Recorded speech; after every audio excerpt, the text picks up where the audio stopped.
Բարև ձեզ։ Այսօրվա սեպտեմբերի 16-ի իմ ամյոն հաղորդաշարի հերթական հաղորդումը վերնագրել եմ «Մայրենի լեզուն վատ իմացողը կեսմարդ է, չիմացողը թշվառ»։ Բայց նախքան թեմային անցնել, ինչպես միշտ, կոչով դիմում եմ բոլոր նրանց, որոնք նայում են հաղորդումներս, բայց դեռ չեն բաժանորդագրվել, ապա բաժանորդագրվեք խնդրեմ, իսկ նրանք, որոնք արդեն բաժանորդագրված են կամ հիմա հենց նոր բաժանորդագրվեցին, որը չի բացառվում, ապա շարունակեք դնել լայքեր, որովհետև ձեր լայքերով իմ Ամասյա Հովհաննիսյանի YouTube ալիքը ավելի է տարածվում։ Իսկ հիմա անցնենք բույնյութին եւ այսպես վերնագիրը «Մայրենի լեզուն վատ իմացողը կեսմարդ է, չիմացողը թշվառ»։ Ես այս վերնագիրը փոխ եմ առել, վերցրել եմ ավելի շուտ Ստեփան Զորյանի լեզվի մասին ասույցից։ Նա մասնավորապես գրել է. Մայրենի լեզուն վատ իմացողը կեսմարդ է, չիմացողը թշվառ, ծառից ընկած մի տերև, որ տատանվում է ամեն մի պատահական քամուց։ Հիմա այս վիճակն է, ցավոք սրտի, այդ տպավորությունը, որ հիմա տիրում է մեր իրականությունում հայոց լեզվի ոլորտում։ Եվ կարելի պետք է ասել, որ պես լեզվի վատ իմացության հետևանքն է, որ ծնվում են այնպիսի բառեր եւ դառնում են օգտագործել ոչ միայն հասարակ, ինչպես կենցաղային կենցաղում, այլև պետական բարձր ատյաններից, սկսած ազգային ժողով, վերջացրած կառավարության անդամներ, ցավոք սրտի։ Օրինակ, այսպիսի բառեր են հիմա օգտագործում, օրինակ գործիքակազմ, այնինչ միջոցներ, հնարավորություններ, չափորոշիչ, մոռանալով չափանիշ բառը։ Գործիքակազմը որն է, չափորոշիչը որն է, կամ համույթ։ Համույթ բառ հայերենում լինել չի կարող, կա խումբ կամ անսամբլ։ Կամ նույնիսկ որ չես տեսնում աշխատակում, եկել խանութներում, ինչ-որ տեղերում եկել փակցված է, պահանջվում է մաքրուհի, չեմի հա, իսկ երանուհի, ասենք, չի պահանջվում, չեն ասում մաքրուհին կանացի կնոջ անուն է, կանացի չէ, կնոջ անուն է։ Մի անգամ, երբ դիտողություն արեցի, խանութ բանի, որ փակցել էր այդ, ասեց հարգելիս, որ հավաքարար գրեմ նեղանում են, այ քեզ բան, հավաքարար, նո հայերեն հստակ հավաքարար բառը չեն գրում, մաքրուի, այնինչ բեարու միասա։ Կամ էցես, որ չեն օգտագործում անվտանգային, եղբայր, ինչ անվտանգային, կա անվտանգություն բառ, անվտանգության համակարգ, անվտանգության խնդիրներ, անվտանգային հայերեն, լավ էլի։ Գիտեք, սա հայերեն չիմանալու հետևանքն է, ընդամենը։ Կամ թեկուզ ասենք, ամենաբարձր ատյաններից նույնիսկ լրագրողներ, որոնք լրագրությամբ են զբաղվում, որտեղ նրանք լրագրողներ չեն, շատ տարբեր առիթներով ասել են, որ մեզ մոտ լրագրողներ համարյա շատ քիչ են, մատների վրա կարելի հաշվել, մնացածը ոչ թե լրագրող, այլ շտատիվներ են։ Որտեղ ոնց կարող է մտածող մարդը լրագրողը կամ ընդհանրապես քիչ ուղեղին զոր տված մարդը տեղեկատվություն։ Ինդիկատիվ տեղեկություն, ես նման տեղեկատվություն չունեմ։ Կամ ես տիրապետում եմ նման տեղեկատվության։ Եղբայր, ոչ թե տեղեկատվություն չունես կամ ունես, այլ ունես տեղեկություն կամ չունես տեղեկություն։ Ցավալի է, շատ ցավալի է, բայց անգրագիտությունը արդեն մետաստազներ է տվել մեր առօրյայում։ Կամ ինչպես ասում են, մեկ էլ իմ սեփական օրինակի վրա վերցնեմ, որտեվ ինձ առիթ ընձեռվեց թարգմանել չեխ դասական գրող Վիկտոր Դիկի Արնետորսը փոքրիկ վիպակը։ Եվ ինչ է կարծում այս թարգմանությունս, որից ես ասած մեծ բավականություն ստացա, բայց եւ գիրքը հրատարակվեց, ես հիասթափություն ապրեցի, որովհետեւ այնպես էր խմբագրվել, որ իմ թարգմանությունից ես ամաչում էի, որ դիմա որ մեկը կարծա, կարծի թե եթե կարող եմ այսպես գրել կամ մասնավորապես խմբագիրը թոթովել բառը դարձրել թոթվել կամ ասենք եթե օտար բառ է եթե ք է ուրեմն պետք է կ է եթե ք դարձնեն այսին բն բ դարձնեն այսին տարբեր վիպակում կար կոպելներ գերմաներեն կոպել կոպել է կոպելն է չէ կոպել կամ համատարած այս այդ այնի փոխարեն s at n գրել եւ խմբագրություն տենց է մինչեւ չկարողացա կարծալ իմ թարգմանությունը ես վրդովված չկարծալ արդեն բայց գրականության զբաղողներն են այդպես հա մեկ էլ այդ կամ թե չէ օտարա լեզու օտար բառերը մեկ էլ փորձում են ինչ-որ կամ արհեստական հայացնել հայկականացնել կամ էլ ընդհակառակ օրինակ ասենք Վիլյամ անվան մասին է խոսքը անգլերեն W ընթերցվում է William դա անգլերեն բայց մեր դասական ընդունված է որ ասենք William Shakespeare William Saroyan V գրվում է V ոչ թե Will գրեցես գրքերն հրատարակում William Shakespeare William Saroyan հերիքայել բերանը ջարդելու համար ինչ հայերեն William Shakespeare William Saroyan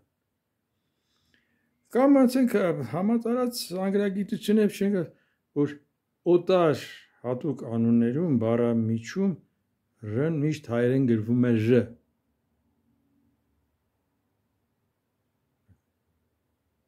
Կալինինգրադ ոչ թե գրադ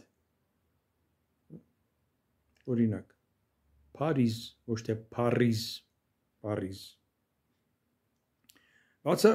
ասեմ բառամիջում միշտ գրվում է Ռ իսկ բառասկզբում Ռ օրինակ Ռիգա, Ռեյկյավիկ, Ռանգուն, Ռաբատ բառասկզբում գրվում է ինչ-որ ռ-ն գրվում է Ռ իսկ բառամիջում կրկնում եմ այսինքն պետք է գրել Ռ կամ հատուկ անուններում ռուսները գրում են Բարբորիս Ռ բայց հայերեն պետք է գրել Բորիս չէ Բորիս չէ գրում նույնը վերաբերում է ասենք հատուկ անունների օտար անուններից բազմից եմ անդրադարձել նույնիսկ գրել եմ գիտեք Պրահա ոչ չեն գրում եղբայր ինչ Պրահա թե չեխերն են ասում Պրահա բայց մենք հայերեն ունենք Պրագա եւ մեր հայերեն Պրագան ռուսերենի հայելային բանը չի կրկօրինակումը չի կապկաց թամաշ կապկելը չի լեզուն ունի արտահայտչա հարմարությունը հայերեն ավելի մեզ համար ավելի հաճելի է հենց հարմար է Պրագ ասել ինչպես նաև այլ լեզուներով այս անգլերեն ասում են Prague օրինակ արաբները բրաղ բրահա չեն գրում չէ պրահա չեն ասում հետո լեհը չեխերը ասում են Պրահա հետո եթե ընդունենք այնպես որ մենք հայերեն այնպես պետք է գրենք արտասանենք ինչպես բնիկներն են ասում տեղը ուրեմն իտալացիներն էլ Վենետիկին Վենեցիա են ասում բայց մենք Վենեցիա չենք ասում չէ ասում ենք Վենեցիա Վենետիկ կամ նույն իտալացիները իրենց մայրաքաղաքի անունը Ռոմա է բայց մենք ասում ենք Հռոմ գերմանական Ռեյն գետը հայերեն Հռենոսն է Եվ այսպես շարունակ Եվ պետք չի գնացքից առաջ հետևից առաջ ընկնել ինչ-որ փորձել ինչ ասեմ չեմ ուզում ավելի կոպիտ բառ ասած լինել Իդեպ Պրագայի վերաբերյալ Չեխիայում Հայաստանի դեսպանատունը ունի իր կայքը միշտ գրում է Պրահայում Հայաստանի դեսպանատուն միլիոն անգամ գրել եմ եւ նշել եմ միշտ գրելու եմ ինչեւ որ հասկանաք որ Պրահա չի Պրագա է այդ տրամաբանությամբ ուրեմն Իտալիայում էլ Հայաստանի դեսպանատունը պետք է գրել Ռոմայում Հայաստանի դեսպանատուն փառքասորյան գրում են Ռոմում։ Absurd է, գիտեք, տարօրինակ է։ Եվ համառորեն Պրագայում Հայաստանի դեսպանատան կայքը շարունակում է Պրահա։ Ոչ, պարոն Հովակիմյան, ուղղեք, խնդրում եմ։ Խոսքս Հովակիմյան, ուղղում եմ Չեխիայում Հայաստանի իմ հարգարժան նախկին ընկեր գոլեգա պարոն Աշոտ Հովակիմյանին, կոնկրետ։ Պրահա չի, Պրագա է հայերը։ Որովհետև նույն, ասենք, չեխերն էլ Վիեննային ասում են Վիդեն, ըստ իրենց հարմարության։ Ամբողջ աշխարհը Վիեննա է, չէ՞ ասում, Վիեննա։ Ինք հայերս էլ Վիեննա, ռուսները Վենա։ Չեխերը ասում են Վիդեն, բայց նրանց ոչ ոք չի մեղադրում, նա չեխերենի խնդիրն է։ Էլի օտար անունների մասին խոսելուց մեկ էլ կա կատար պետություն։ Արաբերեն կա Ք տառ եւ Կ տառ։ Այդ երկրի գրում է կատար։ Այսինքն մոտ ավելի մոտ է հնչյուն ձևով Կ-ի։ Բայց անգլերեն Q-ով են գրում կատար, հայերեն կաթար։ Եղբայր, ոչ K-ը, ոչ էլ T-ը,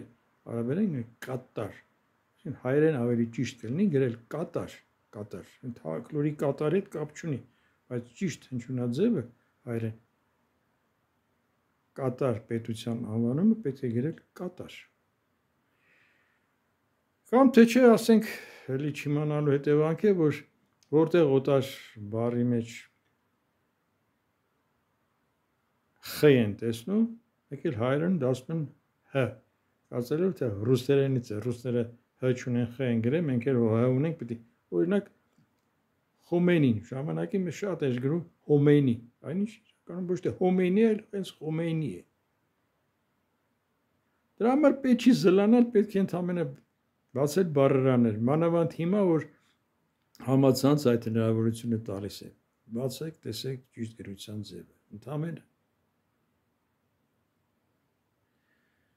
Վերջերս էլ նաև մի այսպիսի շատ, ոչ ասեմ զավեշտալի տխուր մի ձև կա, որ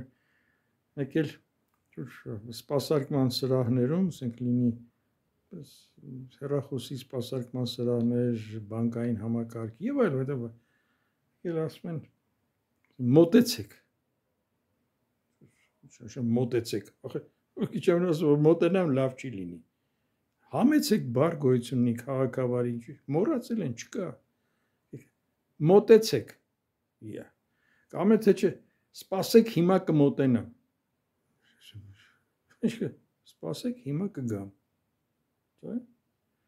Կամ թե չէ, ասենք սրճարանում նստած ենք, մեկ էլ ասում են հիմա մենյուն կմոտեցնեմ։ Հասկացաք, մենյուն էլ լավ, մենյուն է, հայերեն կա ճաշացուցակ։ Ոչինչ, լավ, թող մենյուն ասի, բայց մենյուն մոտեցնելս որն է, չի քրես, մենյուն հիմա կբերեմ։ Ստիպված դիտողություն ասի աղջիկը։ Մենյուն բերեք, հետո էլ կտանեք, բայց մոտեցնել պետք չի։ Ճիշտ այնպես, ինչպես նաև կուլտուրական երևալու համար այս խանութներում գրում են կամ այս հայտարարություններում գրում են արժեքը, ապրանքի արժեքը այսքան է, եղբայր ապրանքի արժեքը, եթե ապրանքի արժեքով դուք վաճառեք, ուրեմն դուք տաք, այս ապրանքը չի արտադրվի։ Ապրանքը գին ունի, ապրանքի վաճառքի գինն է, ոչ թե արժեքը։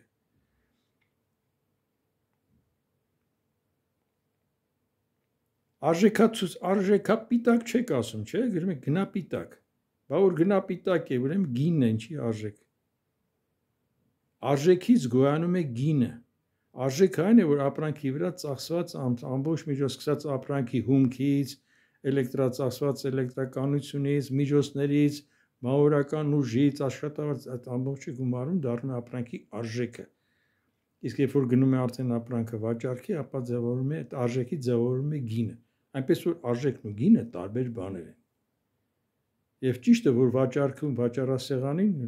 կամ վաճառվող ապրանքի զովազի ժամանակ չի կարելի ասել արժեք, այլ գին։ Տոմսի գինը, ուղևորցի գինը, ուղեգրի գինը, գրքի գինը, հասկանում եք, պոմիդորի գինը, հա, պոմիդորը միջազգ լոլիկ բառից ուղղակի պայթում է։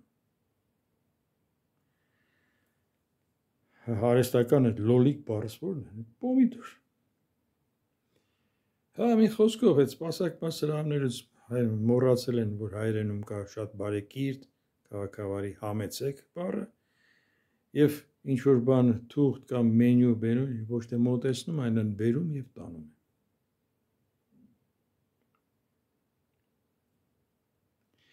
Գիտեք, այս ամենը այնքան թվում է թե հայ մեկ երբ անդրադարձել էի, մեկը մեկնաբանությունը գրել թե թող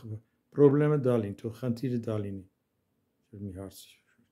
Գիտեք ինչ, խնդիրները շատ են մեր առօրյայում, բայց ամեն խնդիր այսպես հայոց այս հայրենի խնդիրը երկրորդական է։ Այս խնդիրները հավաքվելով, գումարվելով դառնում են մեծ խնդիր։ Ամեն ոլորտ ունի պետք է կարողանալ հասկանալ եւ այդ վերացնել խնդիրը հայերենում հայերենը մակպայել անաղարտ մաքուր եւ չիմացության հետևանքով էլ որ անկապ բարեր չստեղծել, չմոգոնել ու չաղճատել, չաղաղաղել մեր ոսկեղենիկ հայերեն։ Այդ առումով մեծ դեր ունի խաղալու, կատարելու, ոչ թե խաղալու, կատարելու լեզվի կոմիտեն, ԿԳՄՍ ինչ-որ այդ առընթեր մեջ ինչ-որ մի ստորաբաժանում, որը որ իր անունը կա, ամանումը չկա։ Ժամանակին մի անգամ ասել են, որ դեռ կար լեզվի պետական կոմիտե, կառավարության առընթեր, եւ բարբերաբար տպագրվում էր, երբ նոր բառեր էր ստեղծվում, ըստ որին բավականին շատ գեղեցիկ բառեր, եւ նշում է, որ ճիշտը այս բառն է, ճիշտ գրության ձևը այս է, այսպես։ Եվ լեզվի պետական կոմիտեի նախանշած, ընդունած ձևը համարվում էր վերջնական, ճիշտ, որտեղ վերջնական էր համարվում, որտեղ աշխատում են լեզվագետներ, լեզվաբաններ եւ հստակ ճիշտ որոշում էր կայացվում։ Հիմա վերջերս էս դասավ կոմիտե, պետական կոմիտե, չգիտեմ ինչ հորդորել էս պետք չի հորդորել, որ ճիշտ գրեն։ Ճիշտ գրելը պետք է պարտադրել, հասկանում եք։ Եվ այս կոմիտեի աշխատողները ահագին գործ ունեն անելու, ոչ թե կաբինետային նստած հորդորակ գրեն, հա, այլ շրջեն, հայտնաբերեն սխալները եւ պարտադրի օրենքի ուժով ստիպեն կատարել ճիշտը, գրել ճիշտը, կատարել ճիշտը, ըստ որում ստիպել նյութապես հարվածելով սխալ գովազդ ներկայացրած սխալ ոչ հայերեն, ասենք ցուցանակ գրելու համար։ Որտեւ երբ ասում ես Երևանի քաղաքներով կտեսնես մեկ էլ կներեք Երևանի քաղաքներով Երևանը հասնելիս մեկ էլ տեսնես հայատար ինչ որ օտարահունչ բառեր հայերեն է գրած, բայց հայերեն չի։ Ես հասկանում եմ, ուր ես հայտնվել։ Հայերեն տարով օրինակ գրած է shoes house։ Չեմի, հա։ Կամ թե չէ մի հատ փոքրիկ կրպակ է, այս խանութատի մարքետ։ Դե լավ էլի, որ խանութ գրեք, հա։ Հայերեն խանութ բառից խանութն էլ այդքան էլ հայերեն չի, հարաբերեն խանութ բառն է, բայց ընդունված հայերենում է։ Որ մագազին, մագազիններ ռուսներն են ասում, բայց էլի հարաբերեն մաղզան բառն է։ Այս համենայնիվ մարքետը չի, չէ։ Հայերեն խանութ բառն է, պետք է ասել խանութ, այլ ոչ թե մարքետ։ Դա սուպերմարկետ եմ, քիչ ավելի մեծ։ Ծիծաղելի է, զավեշտալի է, ծիծաղելի է, շատ տխուր բան։ Այնպես որ կրկնում եմ, լեզվի անաղարտության, լեզվի հարցերը կարգավորելու գործում մեծ անելիք ունի լեզվի կոմիտեն, որը կարծում եմ ԿԳՄՍ որպես բաժին անիմաստ է, պետք է